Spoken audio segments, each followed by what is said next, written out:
नमस्कार, mission genius mind से संजीव मलिक। दोस्तों, हमारे यूट्यूब व्यूअर ने एक सवाल किया है कि आप जब पास्ट लाइफ रिग्रेशन में पीछे जाकर देखते हैं तो क्या आपको कभी चित्रगुप्त दिखाई देता है? मतलब जिसके पास हमारा लेखा जोखा पड़ा हुआ है, क्योंकि हिंदू शास्त्रों में ऐसा लिखा हुआ है कि सारा का सारा जो हिसाब है वो चित्रगुप्त नोट करता रहता है और लास्ट में जब आप जाते हैं तो वहां आपके कर्मों का हिसाब होता है। चित्रगुप्त आपकी फाइल खोलता है और उसके हिसाब से यमराज आपको दंड देता है। मेरा इसमें जो व्यू है मैं एक बार आपके सामने रखना चाहता हूं। चित्रगुप्त का मतलब क्या होता है?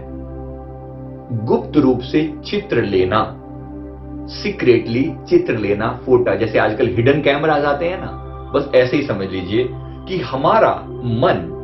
हमारे मन का एक पार्ट है जिसके चित्त कहा जाता है। चित्त माने चित्र, जिसके ऊपर फोटो बनती है। जैसे मैं आपको आंखों से देख रहा हूं, कानों से सुन रहा हूं, बिल्कुल वैसे ही हम जब किसी व्यक्ति को देखते हैं, किसी घटना को देखते हैं, उसका एक चित्र हमारे भीतर बन जाता है, उसका एक इंप्रेशन हमारे भीतर बन जाता है। किसके भीतर बनता है? हमारे ही अवचेतन मन पर एक उसकी छाप पड़ जाती है। चाहे हमने अच्छा किया, चाहे बुरा किया, ये जो यहां से देखा जा रहा है, इन आंखों से देखा जा रहा है, इसके भीतर जाकर उसकी एक छाप पड़ रही है। वो चित्र है जो गुप्त रूप से लिया जा रहा है। तो हमारा अवचेतन मन ही चित्रगुप्त है। इस पर वो इंप्रेशन बन रहा है, पड़ रहा है और नोट किया जा रहा है लगातार। उसके पास इनफाइनाइट मेमोरी है, उसकी मेमोरी कभी खत्म नहीं होती, उसकी बैटरी कभी डाउन नहीं होती। एवरी मोमेंट वो एक्टिव है, आपकी हर कार्यवाही को रिकॉर्ड किया जा रहा है। अब जब मृत्यु के बाद जब रिवीजन होता है, जिसको रिव्यू बोलते हैं, लाइफ रिव्यू बोलते हैं, जिसको बोलते हैं चित्रगुप्त के पास लेखा जोखा किया जा रहा है, दैट लेखा जोखा वाला जो पार्ट है, मैंने अपनी जो टर्मिनोलॉजी में पास्ट लाइफ में देखा वो है लाइफ रिव्यू। यानी कि पिछले जन्म में किए हुए कर्मों का अवलोकन करना, लेखा जोखा करना, हिसाब किताब करना। मैंने ये पाया कि जब वो हिसाब किताब किया जा रहा है, आप नेट पे ढूंढ सकते हैं इस बात को। नेट पे अगर आप लाइफ रिव्यू पे सर्च करेंगे, पास्ट लाइफ रिग्रेशन लिखें, लाइफ रिव्यू लिखें, तो आपको बहुत सारे ऐसे इंग्लिश ऑथर्स, हिंदी ऑथर्स के लाइफ रिव्यू की घटनाएं आपको उसमें मिलेंगी। और तब आप मेरी बात को और बेहतर कनेक्ट कर पाएंगे अगर आप जानना चाहते हैं कि साइंटिफिक बेस क्या है इसके पीछे। तो वो जो लाइफ रिव्यू होता है, वहां क्या होता है? वहां पर आपके अवचेतन मन के ऊपर ही जिन घटनाओं का इंप्रेशन पड़ा था, उन घटनाओं को सामने एक एक करके खोला जाता है और आपको ही उन वीडियो के फॉर्म में एक बड़े से पर्दे पर आपको दिखाया जाता है उन घटनाओं को। और वो घटना केवल 1 डायमेंशनल या 2 डायमेंशनल व्यू नहीं होती, वो 5 डायमेंशनल व्यू होता है। 5 डायमेंशन में क्या क्या चीजें होती हैं? न केवल मैं उस घटना को देख रहा हूं, एक बात है, मेरा देखना मतलब मेरी आंख देखना, सुनना और उसको फील करना, ये एक बात है। दूसरा, जिस व्यक्ति के साथ, मान लीजिए मैं किसी व्यक्ति का अपमान कर रहा हूं इस जीवन में, तो ये घटना जब रिकॉर्ड होती है तो उसमें न केवल मेरा अपमान करना रिकॉर्ड हो रहा है, बल्कि उस व्यक्ति के दिल में क्या चल रहा है ये भी रिकॉर्ड हो रहा है। और एट द सेम टाइम उस समय में वहां जो यूनिवर्स है, वहां जो खालीपन है, वहां जो आकाश है, वो इस घटना को, एक थर्ड पर्सन इस घटना को कैसे देखेगा ये भी रिकॉर्ड हो रहा है। इस व्यक्ति को इस घटना को तो 3 डायमेंशन में तो मेरा अपना व्यू बन रहा है, एक सामने वाले के मन में क्या चल रहा है 4th डायमेंशन, और एक यूनिवर्स इस चीज को लेकर कैसे सोच रहा है 5th डायमेंशन। ये 5 डायमेंशनल व्यू होता है। इसको अच्छे से समझ लीजिए।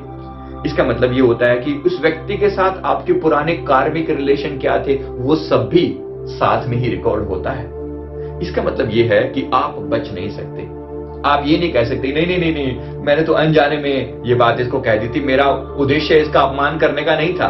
You can not deny, can not, क्योंकि वो इंप्रेशन आपके मन के अंदर गहरा पड़ा हुआ है। इस बात को अच्छे से समझ लीजिए। अवचेतन मन ही सामने वो फाइल खोलकर रख रहा है और आप अवचेतन मन से अलग कहां हैं? आपके सामने वो फाइल खोली जा रही है, आप उसको डिनाई नहीं कर सकते। इसलिए इस बात को अच्छे से समझ लीजिए, तो आप मेरी बात को बहुत क्लियर समझ पाएंगे।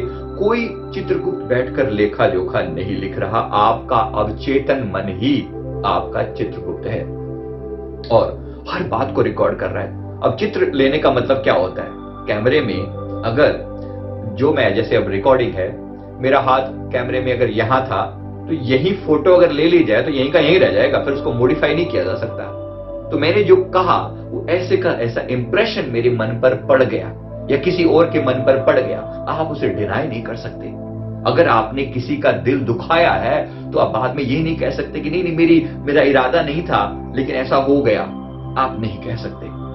अगर कुछ करेक्शन करना है तो इसी धरती पर रहते हुए कर लीजिए ना, वेट क्यों कर रहे हैं वहां जाने का?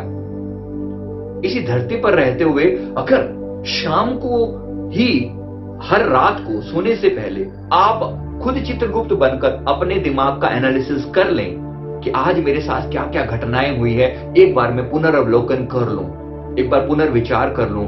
मैंने किसी का दिल तो नहीं दिखाया, मैंने किसी का अपमान तो नहीं किया, किसी को परेशान तो नहीं किया, जाने अनजाने किसी के दिल पर चोट तो नहीं पहुंचाई, किसी को कोई दर्द तो नहीं दिया।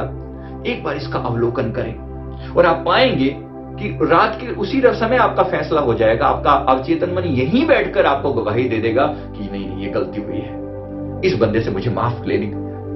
चाहे हो सकता है मैंने जल्दबाजी में उसको ऐसा बोल दिया हो, पता नहीं उसको दिल को बुरा ना लगा हो। और कई लोगों का दिल करता है, ऐसा जरूर सोचता है। कुछ लोग इतने सेंसिटिव होते हैं कि वो जरूर सोचते हैं, और होना भी चाहिए।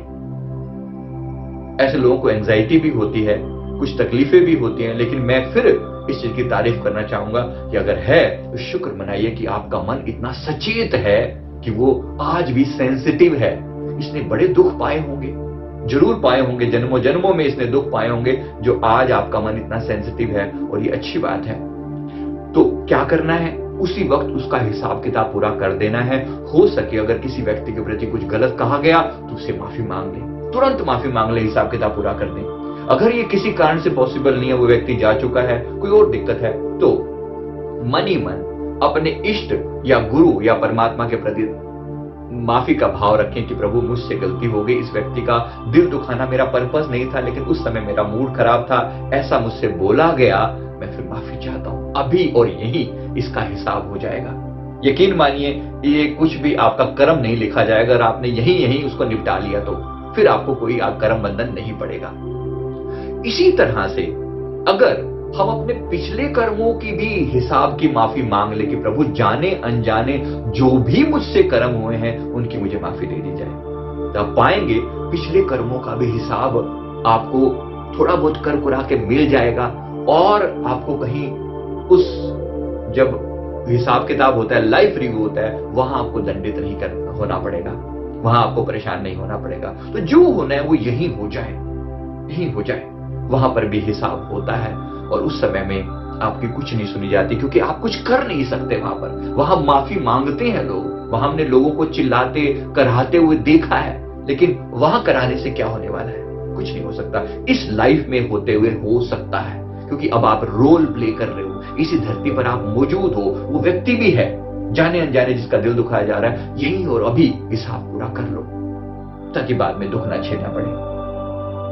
मैं उम्मीद करता हूं इस वीडियो ने आपके सवाल का जवाब दिया होगा, और भी कोई सवाल हो तो आप जरूर बताएं। साथ में मैं सवाल आपसे भी करना चाहता हूं, क्या आपको रात को पीड़ा होती है? अगर आपने दिल में किसी को कुछ कह दिया हो तो रात को आप उसका एनालिसिस करते हैं तो यस कहकर कमेंट बॉक्स में डालें और हमारे साथ अपनी फीलिंग्स शेयर करें। मैं उम्मीद करता हूं ये वीडियो आपको जरूर अच्छा लगा होगा। वीडियो को लाइक करें, कमेंट करें, हमारे चैनल को जरूर सब्सक्राइब करें। Thank you very much. Thank you.